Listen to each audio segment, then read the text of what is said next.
Hi friends, అందరూ ఎలా ఉన్నారు?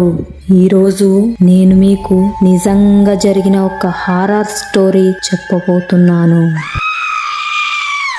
సూచన ఫ్రెండ్స్, దయ్యాలు భూతాలు ఉన్నాయని నమ్మించడం ఈ ఛానల్ ఉద్దేశం కాదు. పాజిటివ్ ఎనర్జీ ఉన్నప్పుడు నెగటివ్ ఎనర్జీ కూడా ఉంటుంది. ఇది నా నమ్మకం. మరి దీని గురించి మీరేమనుకుంటున్నారో కామెంట్ లో తెలియజేయండి. ఇంకా లేట్ చేయకుండా స్టోరీని స్టార్ట్ చేసేద్దామా? స్టోరీని స్టార్ట్ చేయడానికన్నా ముందు స్టోరీకి ఒక లైక్ చేయండి. స్టోరీ టైటిల్ వచ్చేసి కామ పిశాచి దారి.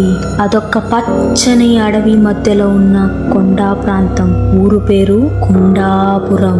ఆ కొండాపురం అనే ఊరు ఉదయంలో చూడటానికి ఒక అందమైన ప్రశాంతంగా కనిపించే ఆ ప్రాంతం సాయంత్రం 6 కాగానే భయంకరమైన వల్లకాడులా మారిపోతుంది.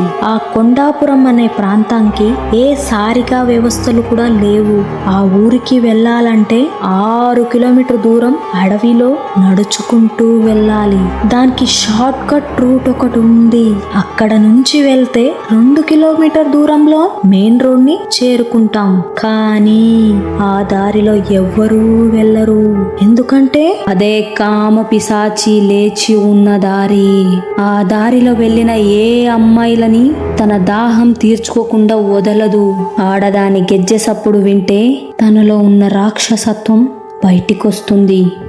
ఆడదాన్ని వాసన పసిగట్టే ఆ దయ్యం ఆడది ఆ దారిలో వెళుతుంటే తన దాహం తీర్చుకోకుండా వదిలిపెట్టేదే కాదు. తన దాహం తీరినాక ఆడోళ్ళని చంపేసి అక్కడే తను వాసమైన ఆ బావిలో పడేస్తుంది. ఏ మంత్రాలు తంత్రాలు ఆ దయ్యం మీద ప్రయోగించినా నాశనం చెయ్యలేకపోయారు. అందుకే ఆ ఊరోలు ఆ దారిలో వెళ్ళడమే ఆపేశారు. కానీ ఆ దయ్యం అక్కడే లేచుందని ఊరోళ్ళందరికీ తెలుసు. ఆ దయ్యం మరి ఇన్ని రోజుల దాకా అక్కడ ఎవరి రాక కోసం ఎదురు చూస్తుందో మనం తెలుసుకుందాం. ఇంకో పక్క అదే ఊరిలో నివసించిన సీతయ్య మరి రంగమ్మ అనే భార్యాభర్తలు కొన్ని ఏళ్ల క్రితం ఊరు వదిలి సిటీకి వెళ్ళిపోయారు. అక్కడికి వెళ్ళిన 2 సంవత్సరానికి వాళ్ళకి కవల పిల్లలు పుడతారు. వీపు మీద త్రిశూలం గుర్తుతో పుట్టుమచ్చ ఉన్న ఆడపిల్ల ముందు పుడుతుంది. తను పుట్టిన 10 నిమిషాలకి మగబిడ్డకు జన్మనిచ్చి పురుడులోనే ఆ రంగమ్మ చనిపోతుంది. సీతయ్య ఆ 2 పసి బిడ్డలను చాలా గారాబంగా పెంచి పెద్ద చేస్తాడు. పాపకి కోమల అని పేరు పెడతాడు. బాబుకి కార్తీక్ అని పేరు పెడతాడు. కోమల ఒక దైవభక్తి, దేవుడు ఆరాధనలో ఉండే అమ్మాయి.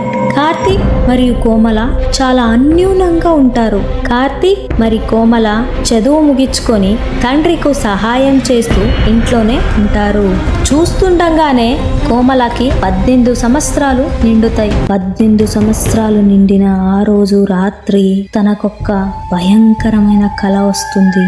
ఆ కలలో ఒక విచిత్రమైన ఆకారం గట్టిగా నవ్వుతుంది. కొండాపురంకి రా అని గట్టిగా అరుస్తుంది. భయంతో కోమల అమ్మా అని గట్టిగా అరుస్తూ ఉలికిపడి లేస్తుంది. అప్పుడు సీతయ్య లేచి అమ్మా ఏమైంది కోమల అని కోమలని కార్తీక్ ని దగ్గరికి పిలిచి తన దగ్గర పడుకోబెట్టుకొని ప్రశాంతంగా అడుగుతాడు. అప్పుడు కోమల నానా నాకు కలలో ఒక భయంకరమైన రూపం గట్టిగా నవ్వుతూ కొండాపురం పిలుస్తుంది అని చెప్తుంది. అప్పుడు సీతయ్య ముఖంలో భయం మరియు ఆతంకం 2 కనిపిస్తాయి. కోమల అప్పుడు మేము ముందు నుంచి సిటీలోనే ఉన్నామా నానా అని నిమ్మలంగా అడుగుతుంది. అప్పుడు సీతయ్య మనసులో ఇప్పుడు మన ఊరు గురించి చెప్పాల్సిన టైం వచ్చింది అని అనుకుంటూ తన ఊరు పేరు కొండాపురం అని అక్కడ ఉన్న కొండలమ్మాదేవి మన ఇంటి దేవుడని చెప్తాడు. అప్పుడు కార్తీక్ మరి ఇక్కడ ఎందుకుంటున్నాం అని అమాయకంగా అడుగుతాడు. అప్పుడు సీతయ్య అదే ఎందుకంటే అని చెప్పబోతుండగా కంగారుతో ఆగిపోతాడు. ఏమీ లేదు నానా, అక్కడ అప్పుడు కరువు వచ్చి అక్కడ పనులు ఏమీ లేక ఇక్కడికి వచ్చాం అంతే అని చెప్తూ టైం అయింది ఇంకా మీరు పడుకోండి అని చెప్తూ కంగారుగా భయంగా బయటికి వెళ్లి నిలబడతాడు. అక్కడే నిలబడి చాలాసేపు ఆలోచనలో పడిపోతాడు. ఇక్కడ కోమల మరియు కార్తీక్ పడుకొని పోతారు. తెల్లారింది. సీతయ్య లేచి అన్ని పనులు చేసి గుడికి వెళ్లి వచ్చాక కార్తీక్ మరియు కోమలాని లేపి తొందరగా రెడీ అవ్వమని చెప్తాడు. సీతయ్య వాళ్ళని లేపి ఏమి చెప్పబోతాడు? వాళ్ళ ఊరు గురించి చెప్తాడా, లేదంటే ఇక్కడున్న దయ్యాల గురించి చెప్తాడా, వాళ్ళని అక్కడికి తీసుకెళ్తాడా, ఇంకా ఏం చేస్తాడో మేము నెక్స్ట్ వీడియోలో చూద్దాం. పార్ట్ 2 కోసం వెయిట్ చేయండి. బాయ్ ఫ్రెండ్స్, మళ్ళీ నెక్స్ట్ ఎపిసోడ్ తో మీ ముందుకు వస్తాను.